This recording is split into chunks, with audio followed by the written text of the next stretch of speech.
At Thanksgiving, my parents gave every grandchild dessert and cash envelopes except my son. My mother smiled and said, "He didn't earn it." When I left without a scene, my parents tried to take my house and report me as unstable.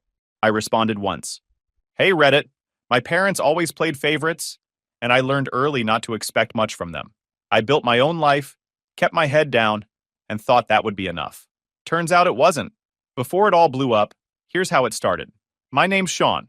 I'm in my late 30s and work in operations for a mid-sized company. It's steady work that pays the bills and stays at work.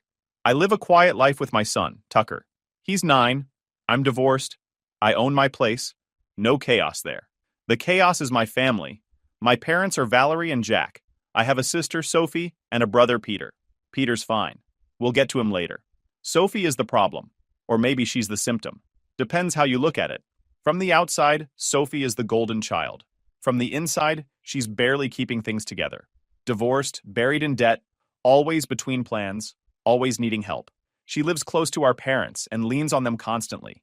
Rent gaps, school expenses, emergencies that somehow come up every few months.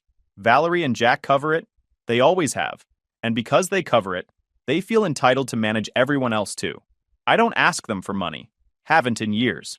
That alone makes things tense. Thanksgiving this year was at my parents' house. Same setup as always. Tucker and I showed up early because he wanted to help.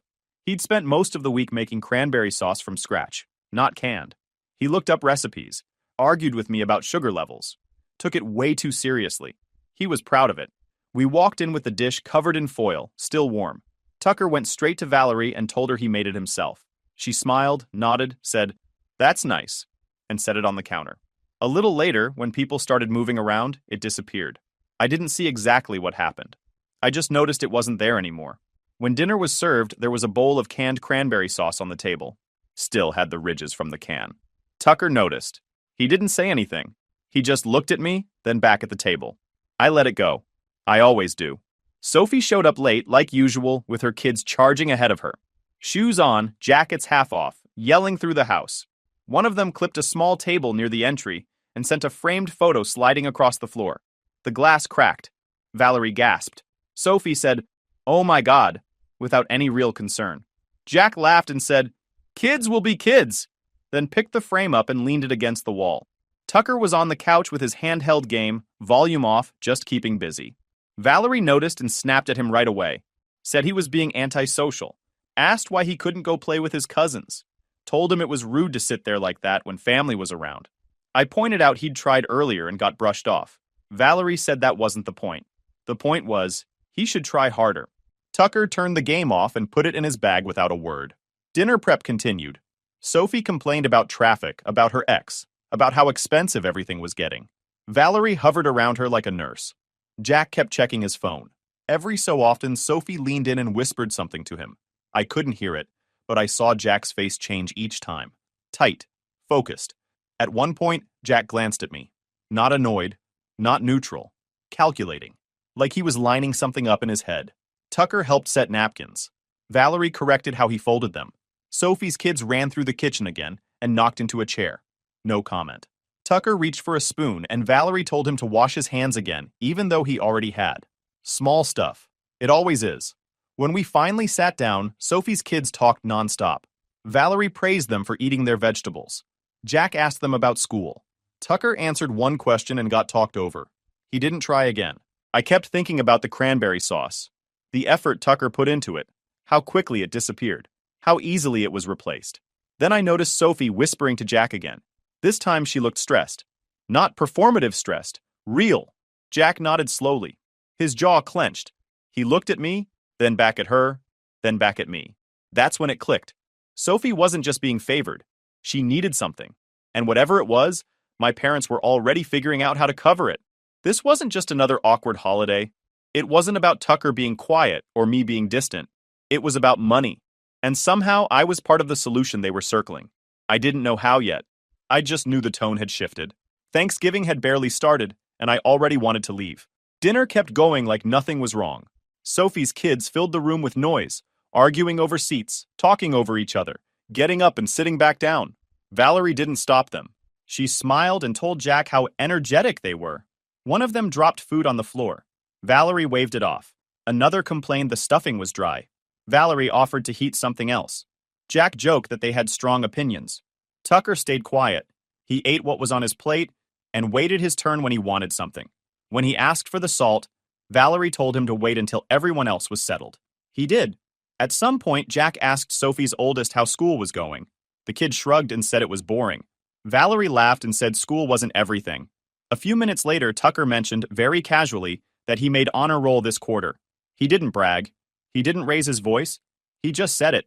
Valerie looked at him and said, "Grades aren't everything, Tucker. Don't show off." That ended it. Tucker nodded once and went back to eating. I noticed a small stack of white envelopes on the counter near the kitchen. They weren't there earlier. Sophie noticed them too. Every time Valerie walked past them, Sophie's eyes followed. She wasn't subtle about it. Her kids didn't notice, but Sophie did. When dinner finally wrapped up, Valerie stood and announced dessert. Cheesecake. Tucker perked up a little. He'd been talking about it all week. Valerie makes it every year, and it's the one thing Tucker always asks for seconds of. Valerie brought out plates already sliced. She handed the first plate to Sophie's youngest. Big slice. Extra topping. The kid asked if there was more. Valerie said maybe. The second plate went to Sophie's other kid. Same size. Same smile.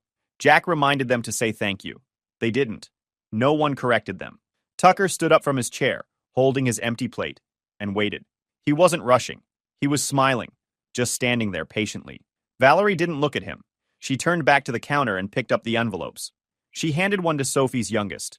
The kid ripped it open immediately and pulled out cash. Held it up. Grinned. Sophie leaned forward slightly, watching. Another envelope went to the second kid. Same thing. Cash again. They compared amounts out loud. One complained the other got more. Valerie laughed and said it all evened out. Tucker was still standing there with his plate. Valerie finally looked at him and said, "You didn't earn dessert tonight." The room went quiet for a second. She added calmly, "After how you acted." Tucker didn't say anything. He didn't argue. He just lowered his plate a little. Then Valerie handed him an envelope. Tucker looked confused but still said thank you. He opened it carefully. Inside was a small folded piece of paper. He unfolded it and read it. I couldn't see all of it, but I caught enough words to understand what it was. Something about attitude. Something about learning gratitude. Something about being more present. Sophie's kids noticed right away. One of them laughed and said, "You didn't get anything." Valerie smiled. Not a big smile, a measured one. She said, "Maybe next time you'll be more present, Tucker." Then she turned back to Sophie's kids and asked if they wanted seconds. They did. She gave it to them. Tucker stood there for another second, holding the empty envelope and the note. Then he folded the paper back up and put it inside. His face went blank.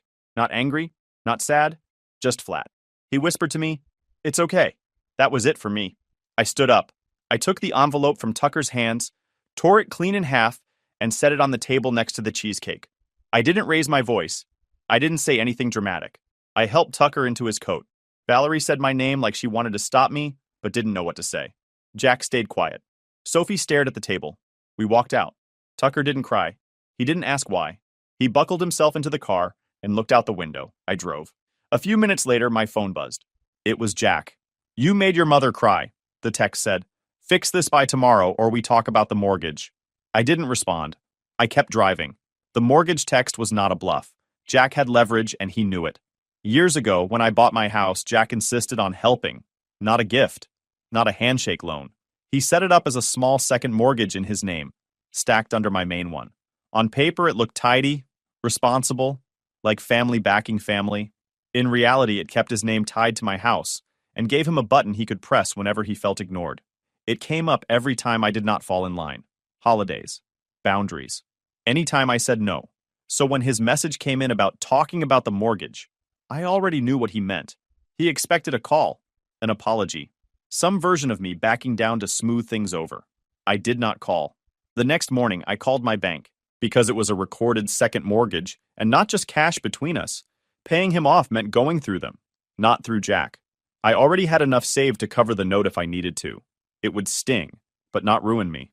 I spent the morning moving money, signing documents, answering questions. By early afternoon, Jack's loan was paid in full. Clean. Final. No favors. No strings. I sent him the confirmation receipt. One word. Done. No explanation. No follow-up. I didn't hear back. That should have been the end of it, but it wasn't. Paying off the loan meant pulling together every piece of paperwork tied to my finances. Statements, old emails, closing documents, anything with my name on it. I wanted nothing else hanging out there that could be used against me later. That is when I started digging through old email threads I had not opened in years. Buried in a chain from a long time ago was a message about the beach house. The beach house was supposed to be simple. Years back, Valerie and Jack bought it with help from all of us. That did not mean equal ownership. Peter kicked in some cash but did not want his name on the deed. Sophie did not put money in at all, but they told her the house was for the kids and that she would be taken care of from it someday. I put in a chunk up front, and, at the time, they added my name as a co-owner temporarily, just to make things easier with financing. They said they would clean it up later. They never did. I had not thought about it much since. I was not involved in managing it. I did not use it often. It was just there. The email thread mentioned a title update. Nothing dramatic, just enough to make me curious. The thread itself was months old, one of those vague back and forths about eventually cleaning up the title. At the time I saw it, I wrote it off as paperwork talk and forgot about it. I pulled the county records. It did not take long. There was a quitclaim deed filed recently. My name was removed. My signature was on it. I stared at it for a long time. Not because I did not understand what I was seeing, but because I did. The signature looked like mine at first glance.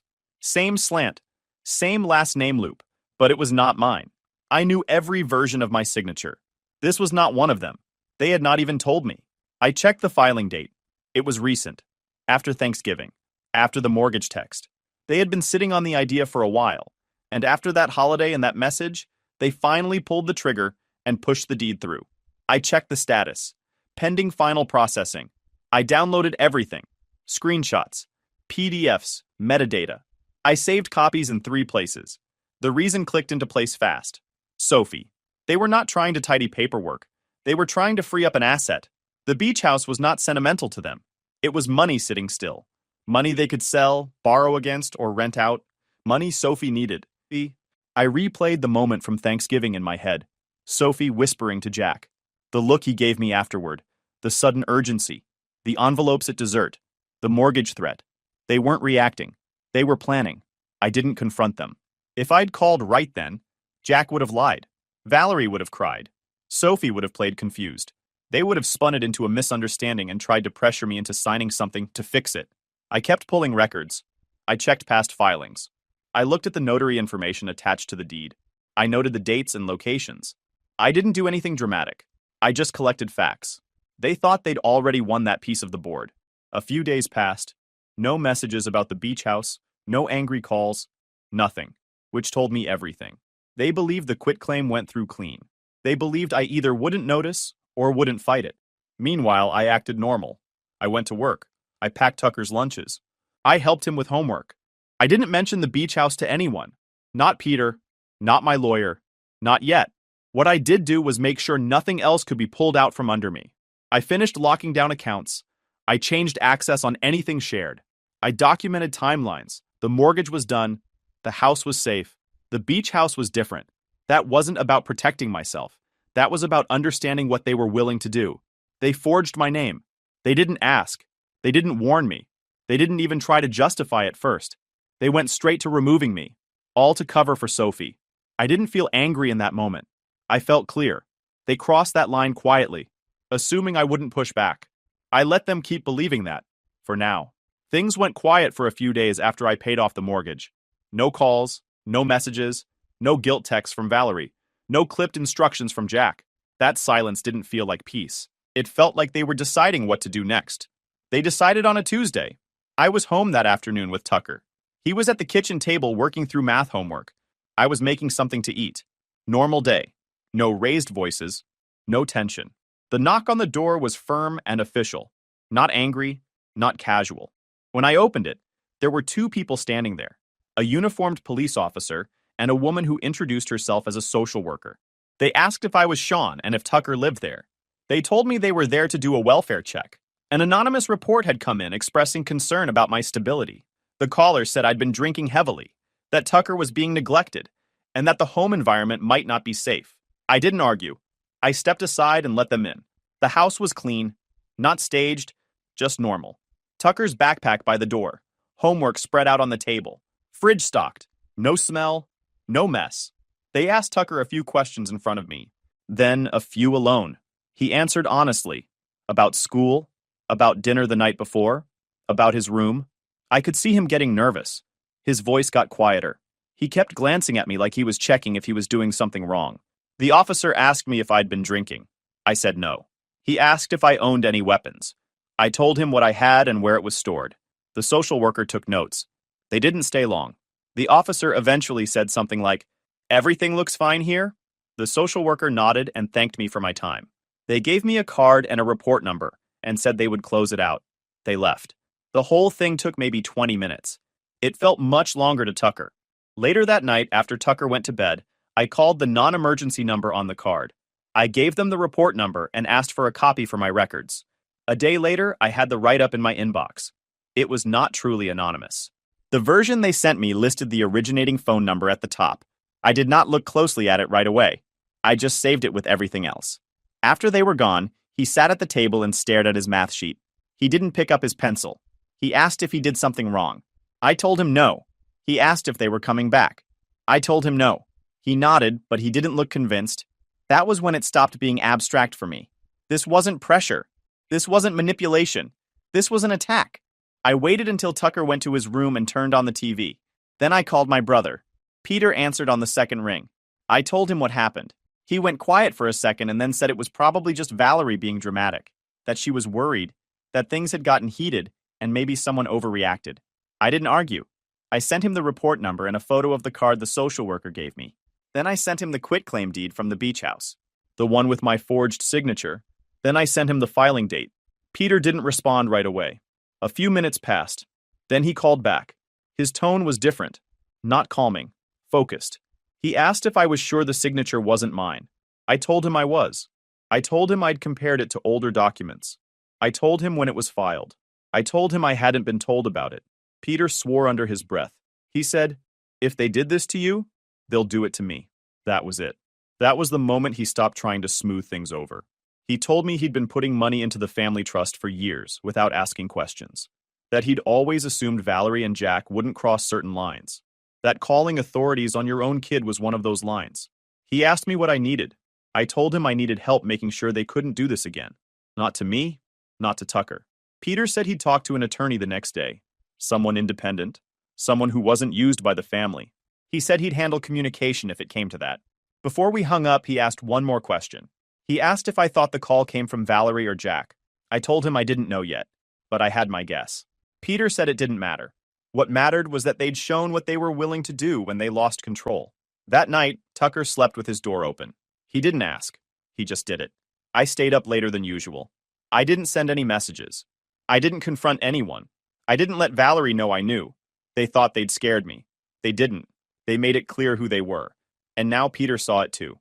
Jack emailed me on a Thursday morning. No greeting, no apology. Just an attachment and a sentence telling me to sign a correction document so the beach house title could be cleaned up. He framed it like a clerical issue. Something minor that needed my cooperation so everyone could move forward. The attachment was a revised deed. It kept my name off it. I didn't respond right away. I forwarded the email to Peter. He replied with one line. Do not sign anything. I waited until that afternoon, then replied to Jack. I attached the quitclaim deed they'd already filed, the one with my forged signature. I also attached a short note from a legal consultant Peter had connected me with, confirming the signature did not match my known records and would be treated as a fraudulent filing if pursued. I didn't threaten. I didn't raise my voice. I wrote that I was aware of the filing. I wrote that it had been reviewed.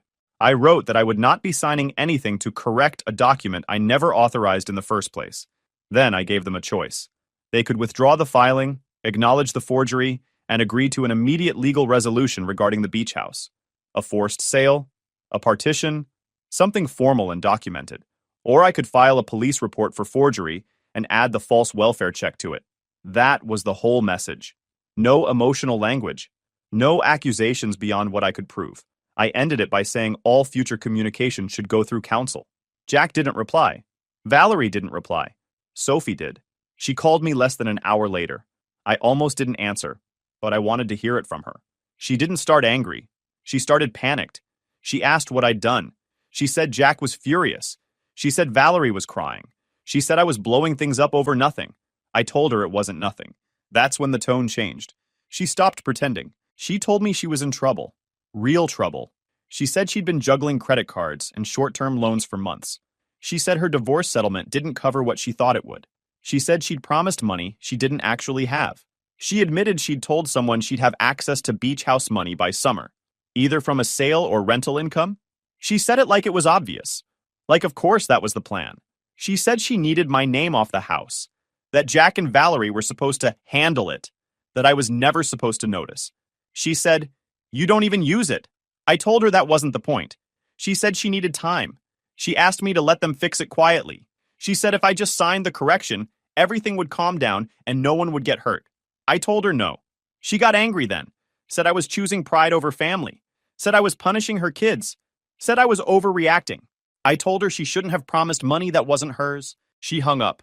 Within the hour, I contacted the property management company that handled the beach house rentals. I forwarded them documentation showing the title was in dispute and that any agreements relying on my consent were invalid until resolved. They replied quickly, professional, neutral. They froze all rental activity immediately and flagged the account as legally contested. No more income, no more plans. That's when Jack called Peter. Peter filled me in later. Jack accused me of sabotage, said I was trying to destroy the family, said Sophie was beside herself, said the beach house was the only thing keeping things afloat. Peter told him that forging a deed and calling authorities on a child crossed a line that didn't move back. Jack threatened lawyers. Peter reminded him lawyers would ask questions. Valerie left me a voicemail that night. She said she didn't understand why I was doing this. She said families don't solve problems this way. She said I was forcing their hand. She never said I was wrong about the deed. That told me enough. By the next day, the tone shifted again. Fewer accusations, more caution. Jack asked Peter what it would take to make this go away. Peter said it depended on how fast they were willing to accept consequences. Sophie sent me another message. This one was shorter. She asked if I knew what would happen to her if the house sold. I didn't answer. Valerie emailed asking if we could all meet and talk. I didn't respond. They finally understood what they were exposed to. This wasn't about leverage anymore. It wasn't about guilt or pressure or pretending something was a misunderstanding. They'd put themselves in a position where someone outside the family could step in and make decisions for them. All I'd done was stop playing along. By the end of the week, Peter told me they were asking about timelines for a sale. Not demanding. Asking. The beach house wasn't a symbol anymore. It was a problem they needed gone. And for the first time since Thanksgiving, they weren't acting like they were in control. Valerie went public the next morning. It wasn't direct. She didn't name names. She posted one of those long, careful messages about family and gratitude, and how hard it is when children forget who sacrificed for them. She talked about values, respect, loyalty. She said she was praying for clarity. She added photos, old ones, holidays from years back, group shots of grandkids around the table, Sophie's kids front and center in every frame. Tucker wasn't in any of them. I forwarded the link to Peter so he'd see what was happening. By that afternoon, my phone started lighting up. Aunts, uncles, cousins I hadn't spoken to in years. Some asked what was going on. Some told me I was being unfair. A few said Valerie was heartbroken and that I should just apologize so everyone could move on. I didn't respond. Not to her, not to anyone. Peter didn't either. That was important. We did not correct the story. We just let it build. Valerie posted again that evening. Another vague message about teaching gratitude to children and how discipline gets mistaken for cruelty these days. More photos. Still no Tucker. Sophie commented with hearts and prayer hands. Jack stayed quiet online, but he was busy behind the scenes. Peter told me Jack had called him twice that day, angry at first, then pleading. Jack said the family was turning on them, that things were getting out of hand. Peter told him they were already out of hand. The next day, another cousin messaged me directly and said Valerie told everyone I was keeping Tucker away to punish her, that I'd gone nuclear over discipline, that I was trying to take money from the family. I didn't reply. Instead, Peter and I agreed it was time to end the guessing. There was a family group chat that included most of the extended family.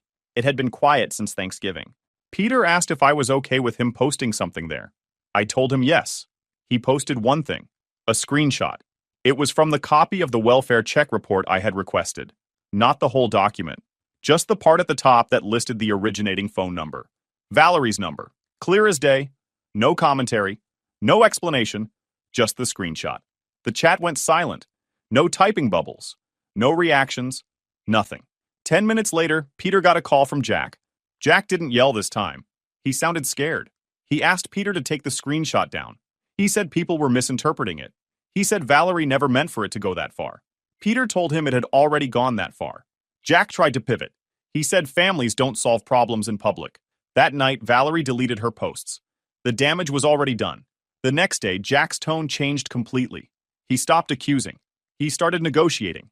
He asked what it would take to close this chapter. Our Peter told him the only way forward was to resolve the beach house issue cleanly and quickly. Jack asked if that meant selling. Peter said yes. Within a week, paperwork started moving. Not aggressively. Carefully. The kind of careful people get when they realize lawyers and police reports are no longer theoretical. The beach house went on the market quietly. No announcement. No listing shared with family. Valerie stopped posting altogether. The sale moved faster than anyone expected. They priced it to move. They needed it gone. When it closed, the effect was immediate. The beach house had been more than a property. It was their buffer, their fallback, their way to keep cash flowing without touching retirement accounts. Losing it meant everything tightened. Peter told me Jack admitted they couldn't keep helping Sophie anymore, that they'd already stretched themselves too far, that the sale proceeds were spoken for covering other things. Sophie did not take that well. She called Valerie screaming. She called Jack, accusing them of ruining everything. She said they promised her access. She said they told her it was handled. She said she'd already committed money she didn't have. She turned on them fast. According to Peter, she said this whole thing was their fault, that if they'd just kept control of me, none of this would have happened, that they'd scared me when they should have leaned on me. Valerie cried. Jack got angry. Sophie stopped answering their calls after that. By the end of the month, Sophie wasn't speaking to anyone. The extended family stopped messaging me. A few sent quiet apologies. Most just disappeared. No one asked me to explain anymore. I didn't feel victorious. I felt tired. But there was something else under it. Relief. The noise was gone. No more posts. No more pressure. No more attempts to reframe what happened. They finally understood that pushing further would only make things worse for them. They'd crossed too many lines. And they knew it. That was scorched earth. Not because I burned anything down, but because there was nothing left for them to use against me. The beach house sold in early spring. There wasn't a family announcement. No group email. No bittersweet post from Valerie about closing a chapter. It just happened. Paperwork moved, signatures got notarized, and the property was gone. Peter handled most of the communication. I didn't speak to Jack or Valerie during the process. I didn't need to. The deal was simple. Sell, split what was owed to each owner, and stop trying to play games with the title. When the sale finalized, my portion hit my account a few days later. Because I was the only kid on the title, the split was simple. My share and theirs. Peter had never wanted his name on the deed, and Sophie had never put a cent in, only expectations. I didn't celebrate. I didn't buy anything. I didn't tell anyone outside Peter. I set up a protected trust for Tucker. Not the kind of family trust my parents used like a leash. Something basic and locked down. It was for Tucker's future. School. A first car. Whatever he ends up needing. It couldn't be touched by anyone else, and it didn't depend on me being on good terms with anybody. That money was the last thread I had tied to them. Once it moved into something clean, it stopped being about them. Sophie didn't take the sale well. At first, she tried to keep acting like she was still aligned with Valerie and Jack. She'd show up to their house, bring the kids, let Valerie play grandparent of the year in front of them.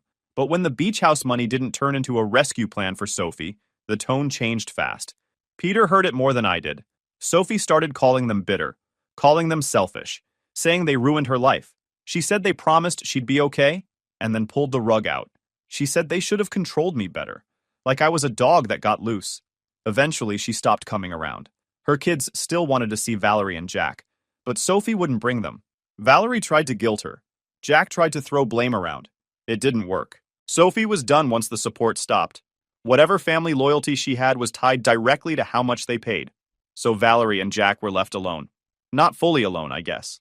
They had neighbors, church friends, people they smiled at, but the house got quieter. Peter said Valerie started calling him just to talk about nothing. Jack would cut in to steer the conversation toward money, toward fairness, toward how things should have gone. Peter didn't give them anything. He kept things short. He didn't fight. He didn't argue. He just stopped being available. That was the part I didn't expect.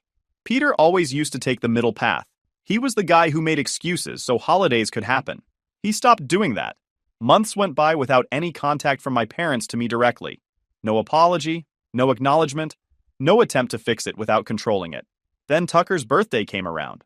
Not a call, not a message, not even a card with a real note. A plain envelope showed up in my mailbox with Jack's handwriting on it. Inside was a check. Small amount. Like a test. Like they were trying to see if I'd break the silence for a number that didn't matter. There was no happy birthday, Tucker. No, we miss you. Just the check and a short line written on a scrap of paper that said something like, "Tell him we love him." I stared at it for a minute. It wasn't about the money. It was about access. If I cashed it, they'd say I accepted them back into the picture. If I didn't cash it, they'd tell people I was keeping Tucker from his grandparents over a birthday gift. I didn't call. I didn't text. I didn't explain. I wrote return to sender across the front of the envelope and put it back in the mailbox. Tucker never saw it. Life stayed quiet after that. No welfare checks, no weird paperwork, no cousins asking if I hated my parents, no Valerie posts about gratitude, no Jack threats, nothing. That's what I wanted. By the time Thanksgiving rolled around again, it wasn't even a debate. Tucker didn't ask about going to Valerie and Jack's house. He didn't mention the cheesecake. He didn't mention the envelopes. He didn't bring up his cousins. Peter invited us over at first, then changed it and said, "Actually, come to your place. We'll keep it simple." So we did. It was just me, Tucker, Peter, Peter's wife, and their kids. No big table settings. No forced family photo. No rules about who sits where. Everyone brought something small. Tucker helped in the kitchen without being corrected every 10 seconds.